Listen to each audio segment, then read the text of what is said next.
Ladies and gentlemen, thank you very much for inviting me here.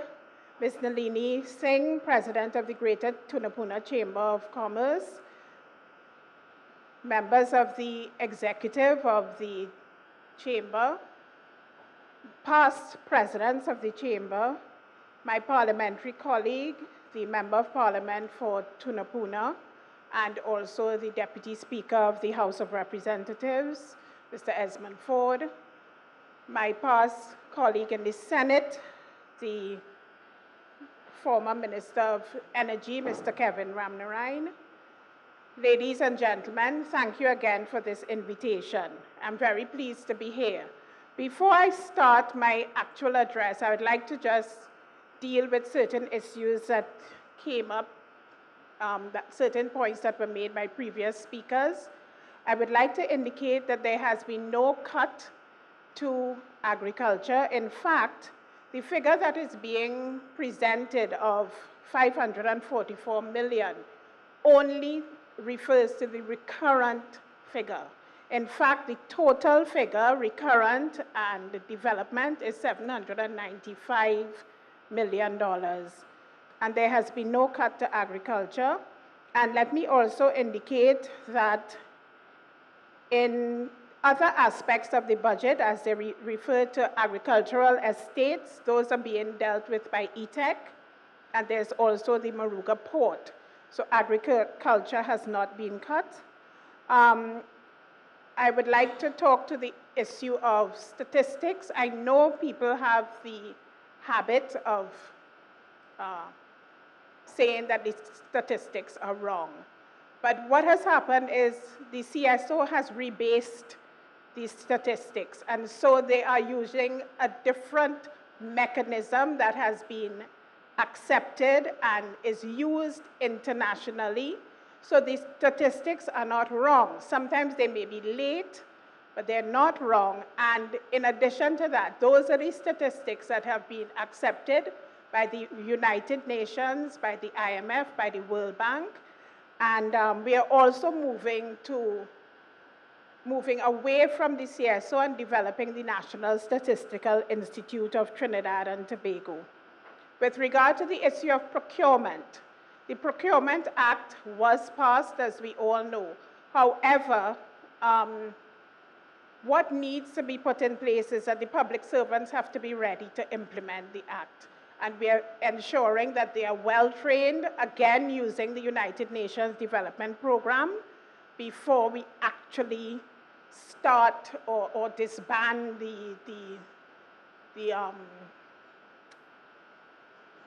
not the CSO, the Central Tenders Board. Thank you very much. I hate to think that that was a senior movement because I don't think I'm getting to senior yet. So, but the implementation is being handled before we actually started. Now, I want to place on record that when a budget is actually read, and I know that you know this, the Minister of Finance does not give the flesh to the skeleton.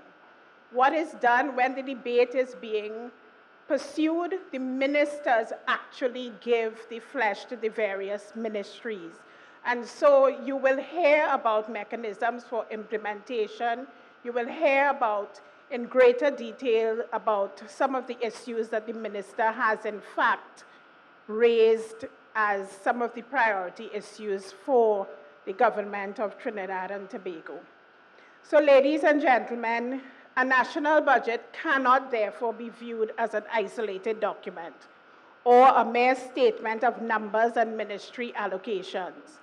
Rather, the budget must be located in a particular context, and if the prescriptions outlined and the policies articulated are to be understood, we must all look at the budget in that context. To do otherwise would be to miss the broader picture of government's intentions and to assume that for all intents and purposes, there is no method to what we have placed before the national community.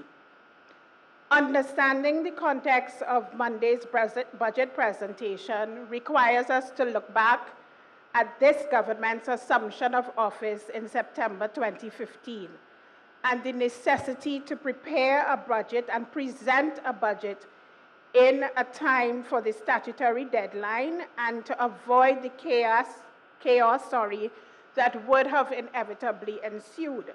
The first task, therefore, of the government was to stabilize an economy that appeared to be in free fall. The ominous signs of low oil and gas prices had already begun to manifest themselves, and yet the previous administration, it would appear, maintained a borrowing and spending pattern that had left the national economy precariously perched on the edge of a slippery slope that would have led directly to the doors of the IMF. There are many who have contended that, given this scenario, the government should have taken the proverbial bull by the horns and not just cut, but slashed expenditure to more accurately reflect the revenues that were available. Such drastic cuts, however, would have resulted in a level of social dislocation that hitherto this country had never before experienced. Undoubtedly, it would have been far worse than the 10% cut and removal of COLA, which in any event was eventually deemed illegal by the courts. Thousands would have been placed on the breadline, businesses would have gone bankrupt, social programs would have been cut or eliminated completely, and the social fabric of our country would have been torn asunder. The government, to its credit, agreed, however, to adopt a more prudent approach. Whilst expenditures were in fact reduced, the government also engaged in a lot of renegotiation of contracts, and in so doing saved hundreds of millions of dollars in the process. A classic case, ladies and gentlemen, was the Arima Hospital, where more than $250 million was saved without affecting the quality of the final product. Through astute negotiations, we were also able to recover more than $1 billion from the contractors OAS previously engaged to construct the San Fernando to Point Fortin highway. Let me hasten to remind you that this project still bears that name, but between cup and lip, the highway has meandered all over South Trinidad, and the strip from San Fernando to Point Fortin is only now being completed. Ladies and gentlemen, the task of stabilizing the economy was enormous. But I'm happy to say that we think that the first green shoots of our economic recovery are now emerging. And therefore, the paradigm must also now change.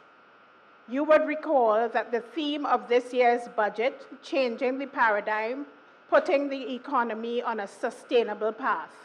And that is the next task of this administration. The recovery we are now experiencing must be sustained, and the successes achieved along the way must be channeled eventually into long-term growth. It is for this reason that the 2018 budget outlined a series of measures designed specifically to ensure that not only was the burden of adjustment spread across the national landscape, but contained a package of incentives as well, which, if embraced, will definitely lead us out of the economic doldrums. I have every confidence in the people of Trinidad and Tobago. I have every confidence in you as a chamber to objectively examine all of the measures, and I expect that this administration has, in fact, laid the foundation for sustainability and eventual growth. As owners and managers of businesses, I'm certain that you too would have been negatively affected by the absence of adequate amounts of foreign exchange. The challenge was particularly acute for those involved in the manufacturing sector. And it is for this reason that the minister revealed the government's intention to establish a facility capitalized at US $100 million to allow eligible exporters to access foreign exchange. The government has made a provision of 50 million Trinidad and Tobago dollars to small businesses to assist with working capital and or seed capital through grant funding to the tune of $100,000 for every successful applicant. Recognizing the need to change the paradigm as well, with specific reference to our appetite for foreign goods and food, the government has allocated 20 million Trinidad and Tobago dollars for the establishment of an agricultural financial support program with grants to new and existing farmers of up to $100,000. We anticipate that this financial support will complement the already existing myriad of other incentives, including exemptions from income tax for approved agricultural holdings, tax concessions on vehicles, equipment, raw materials, and other inputs, subsidized loan programs, purpose-built markets, planting materials, access roads, and state land leases. With respect to the nascent tourism industry, this government recognizes the unique differences in the product offerings of our twin islands. What is consistent between the two, however, is the dire need for an upgrade in both the quality and quantity of the room stock available for domestic and international guests. The incentives offered to establish hoteliers, as well as the bed and breakfast type offerings, were also substantial.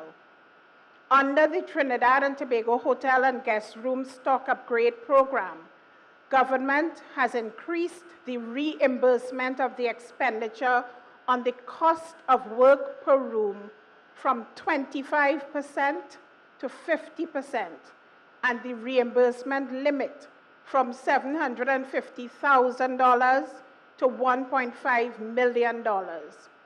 Similarly, with respect to the Small Approved Tourism Properties Program, the reimbursement on expenditure for room upgrades has been increased from 20% to 40%, and the maximum from $75,000 to $150,000. My friends, there is one other area of incentivization that has already begun to garner great interest, and that is in the housing sector. The government will be the first to agree that on its own, it cannot keep pace with the burgeoning demand for housing.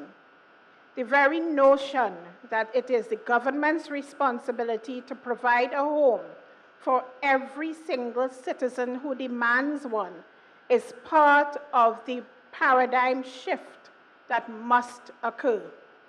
Whilst not dismissing the responsibility of the state to those who are vulnerable and on the margins of society, it can never be the intention of any government to house every single citizen in a house built by the government. It is for this reason that the government has allocated $50 million to provide as cash incentives for approximately 1,000 additional private sector financed and constructed affordable houses. Ladies and gentlemen, I have chosen to dwell on the incentives being offered by the government to existing and prospective entrepreneurs in the hope that you will see the broader picture of government's diversification strategy. Through these incentives, we anticipate an increase in the country's capacity to reduce our food import bill and therefore reduce the need for foreign exchange in that regard.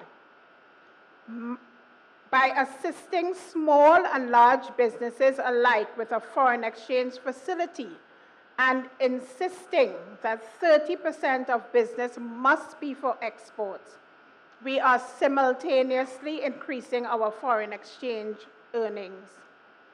By incentivizing contractors, both big and small, we will revive the construction sector, increase employment in that area, and simultaneously reduce government spending on the provision of housing stock. The two other areas of potential diversification outlined in the budget, the yachting industry and business process outsourcing, are also well on the way to leaving their stamp on the national treasury. Trinidad and Tobago's ideal geographic location outside of the hurricane belt makes it a prime spot for those wishing to utilize that period of time to undertake necessary repairs to their boats. The Tamina Intech Park, located in Wallerfield, is already home to one business process outsourcing company and is poised to accommodate significantly more. All the infrastructure is already in place, and the ETEC is working assiduously to ensure that it is well populated within the shortest possible time. Notwithstanding the negative comments emanating from different quarters, including the usual suspects, there is agreement on one aspect of the national budget. Both in terms of incentives and taxes, the burden of adjustment has been spread across the entire country. There is no group that can be identified as having been disadvantaged in favor of another. The finance minister's mantra throughout his presentation was simply that all of us, irrespective of where we are located on the totem pole of life, must make the sacrifice to share in the burden of adjustment. Even before the budget was presented, and increasingly so now, I have listened to some commentators calling on government ministers to set the example of sacrifice by reducing our salaries and removing the allowances we receive. I wish to state that all members of government on both sides of the parliament continue to receive in 2017 salaries that date back to pre-2007. Let me be a little clearer. As most of you are aware, I demitted office as a cabinet minister and member of parliament in 2007 and subsequently returned to the cabinet in 2015. Today, in 2017, I enjoy the same terms and conditions of employment as I did in 2007, 10 years ago. One of the issues that has been raised is the issue of productivity and work ethic. I am sure you would agree with me that there is general agreement amongst government, business, and labor that in our society, productivity is generally low and the work ethic tends to be poor. In the Global Competitiveness Report for 2017-2018, the poor work ethic of the labor force is again cited as the most problematic factor for Trinidad and Tobago for doing business. In fact, it is consistently ranked higher than inefficient government bureaucracy and even ranked higher than crime as a hindrance to business and competitiveness in Trinidad and Tobago. Productivity, we will admit, is difficult to measure. and the measures we do have may be hard to interpret. When we examine the conventional measure, the index of productivity published by the CSO, we see that productivity has been declining over the years in almost all sectors of the non-energy economy. The available studies also tell us that there is systematic variation in productivity growth amongst different sectors, so that some sectors are chronically lagging and others are progressing. Our productivity and poor work ethic is a national problem, which demands a national response. We can identify certain factors which contribute to the problem generally. Many workers experience long commute to and from work. Traffic congestion sometimes continues throughout the day, and the consequences are obvious. Late arrival times and workers and managers who are mentally already stressed on arrival. The delivery of goods is also impacted. Another contributory factor is that we are yet to implement online payment of taxes as well as online payment for other government and private sector services. But ladies and gentlemen, this government has been working using an IDB loan called that is being used to improve the online payment of taxes. It's called an SEW loan and deals specifically with online payment of taxes and other online services, and also to deal with issues as they relate to linking customs and excise and the income tax, the BIR. But low productivity is also a management issue. It is the responsibility of managers to plan the work and to ensure that workers have the tools, resources, and training to deliver services efficiently. Managers have a responsibility to monitor staff performance, oversee customer service, follow up and rectify customer complaints, and discipline poor performance in accordance with good industrial relations practice. It is very likely that it is variations in the quality of management which explains differences in productivity across industries and across sectors. The work ethic concerns the attitude of citizens to work, how workers and managers apply themselves to their task, and the extent to which the workplace is harmonious. And ladies and gentlemen, all of us, government, business, and labor, have to work on improving productivity in Trinidad and Tobago if we are to be successful, and on improving the work ethic of our citizens of Trinidad and Tobago. Our work ethic and low productivity are complex issues, multidimensional, arising from sociological, economic, technological, and infrastructural factors.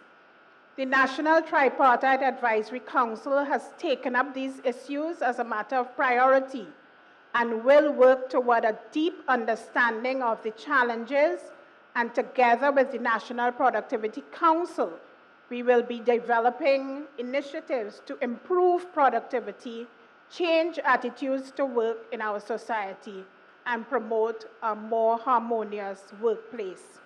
Ladies and gentlemen, before I close, I want to indicate to you that the Economic Development Advisory Board, which was appointed in November 2015, and is comprised of persons drawn from the business community, civil society, and academia, has been working assiduously with this government, and they have been working on addressing a range of development issues consistent with their terms of reference.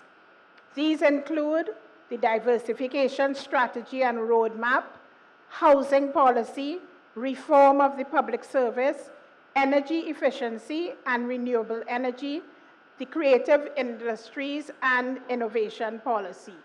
The draft diversification strategy and roadmap has been presented to the government.